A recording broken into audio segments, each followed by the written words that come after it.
Hi everyone, today we will talk about how to fix or how to solve Telegram link expired.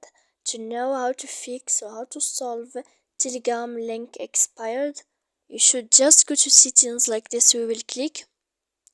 After that, in this page, you will go to apps, default apps, app settings.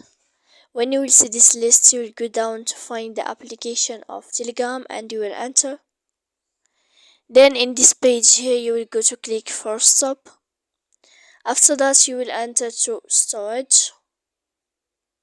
Then in this page, you will click clear cache. And here you will go to click manage storage. And after all that, you can turn off your Wi-Fi. So please don't forget to support us by like and subscribe. See you next time in another video, and thank you for watching.